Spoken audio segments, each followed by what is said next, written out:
چې دی که نه ماسټر جهانګیر ختم کړی دی دا چې کوم دی دی نه یاره پکار ده خو د دې شارک دې تي خوله کې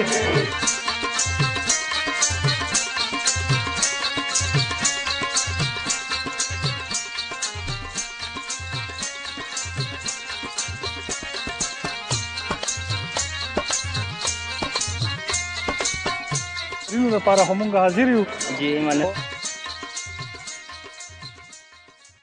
جی ناظرین السلام علیکم د پی کے پی کے نیوز سره زم تاسو کوربه ثناء الله سره ناظرین نن په پیښور چړیاګر کې موجود یم دلته کې چې کوم سنیک هاوس دی هغه کې چې کوم ماران دي نو راځئ نن باغ تاسو ته خو نو موږ سره اوسئ سلام لاله تاسو نوم څه دی زما نوم دی رسول جهانګیر دی رسول جهانګیر حاجی د کومې سیمې سره تعلق ساتئ مونږ اجي د کې پی کې یو حاجی مردان تخبئی دا جی 35-40 سال شو پارکونو کې پنجاب لاهور کراچۍ دې کې مونږ وزټ کو پدې کې مونږ فیسټیوال یو کې حاجی او د سنیک حواله سره مونږ سټوډنټانو ته اویرنس شو ورکو او د دې چې کم حقیقت دي نو هغه مونږ سټوډنټانو ته مخ په وړاندې کوو حاجی اوس تاسو دلته پیښور زو کې او دلته کې سټوډنټانو ته دغه ماران چې کوم دي دا ښایي که دا تاسو زموږ ناظرین ته لګوښئ موسټ ویلکم ناظرینو لپاره هم موږ حاضر او لکه دې سنیک پوینټ موږ دلته سنیک هاوس جوړ کړی دی په دې کې موږ مختلف قسم یو ډیفیکلټ شو ښایو چې لکه دا ریپټایل دي او دې ورځو کې د یخنۍ موسم کې چې کوم دی هایبرنیشن پیریډ یا تو دوی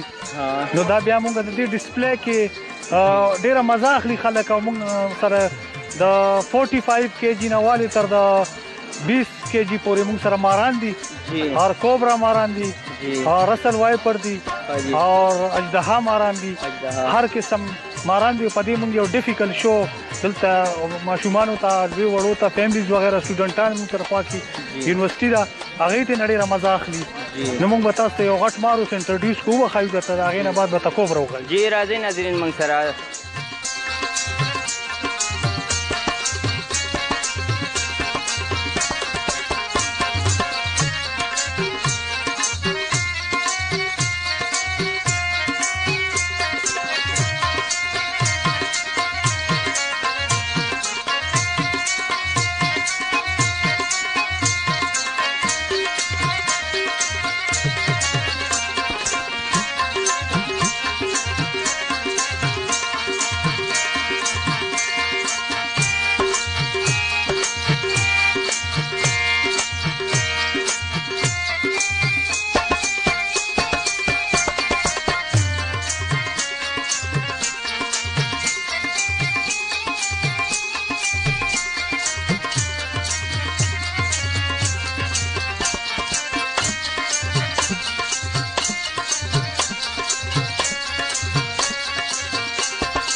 چې کوم دی نه یاره پکار ده خو د دې شارک دې تي خوله کې دا یعنی نون پویزنس دی خدا گریپ چې شي د دې گریپ چې وکړي نه گریپ سره بیا خپل لغه کوي حاجی دا د کوم ځای راځي دا ماران دا دی پاکستان دی آزاد کشمیر او دا یو مار چې کوم دی دا سند دی دا سند مار دی حاجی د سمن تاسو دا سند دی ثانک یو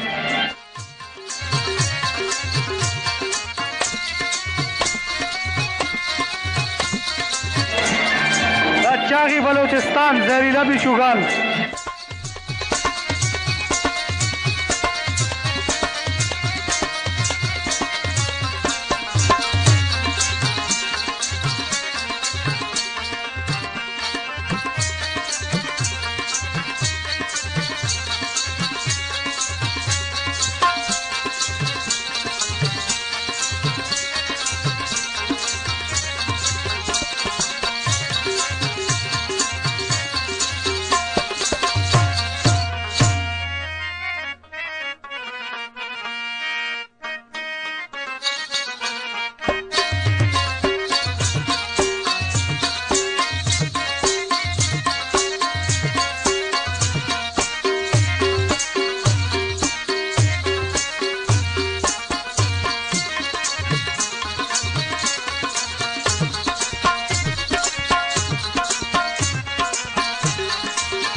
مارو دي دا کوبرا ما کوبرا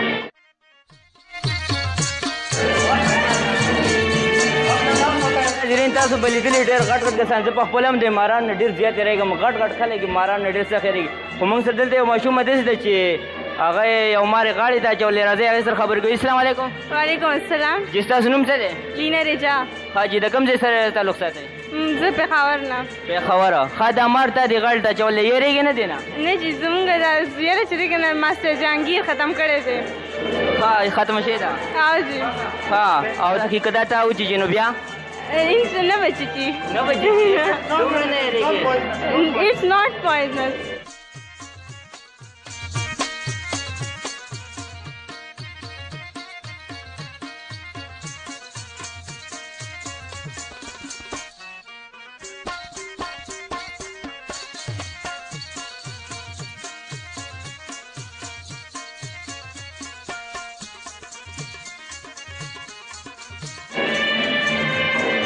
جی لالا دا کوم ماران دي؟ دوموي صاحب سینډ بوه پښتو کې چې ورته موږ لنډۍ ویو هغه خو به یي. حاجي ناظرین دا تاسو وګورئ دا هغه لنډۍ دي موږ چې ورته پښتو کې ویو. ماران دي او مطلب دا دی چې د دې یو ډېر کهاوت دی چې دا ډېر زیات زهریله وي او دا چې یو پېره سړی وخوري نو هر سال بیا وایي چې فیلینګ کېږي دې کې قدرتي دا نان پوایزن دا غیر زهریله ماران دي، غیر زهریله ماران دي. السلام علیکم. وعلیکم السلام. څنګه ته ماران یېرېږي نه؟ یېرېږم. ډېر یېرېږي که لږه؟ نه دونه نه یېرېږم. وعلیکم السلام جناب. جی ستاسو نوم؟ شکیل جی. ښه جي تاسو د کومې سیمې سره تعلق؟ شامي روډ نه راغلم پېښور نه. ښه جي. دلته رالو دلته زو په نیت زو وګورو او دلته به ډېره ښکلې ځای دی دا مار والا ښکلی پروګرام دی جي. موږ اول ویل چې ګینې آرټیفیشل دی داسې ښکاري خو لا خو ژوندي دي او ډېر ښکلی پروګرام دی جي. ماشومان ډېر خوشحاله دي ورته. بلال. ښه د کومې سیمې سره تعلق ساتي؟ بونیر. بونیر. ښه تاسو دلته کې راغلي ماران ویل؟ او جی. څنګه مزه یې وکړه که نه؟ بس یاره مزه خو یې وه ډېره وکړه لږه؟ ډېره. دې ناظرین تاسو وکړه سنیک هاوس موږ تاسو ته ایښی د دندې نه ماران درته وښیل هر څه وښیل. نو موږ بلې ویډیو کې بیا تاسو سره میلاویږو. د هغې پورې موږ تاسو نه اجازت غواړو.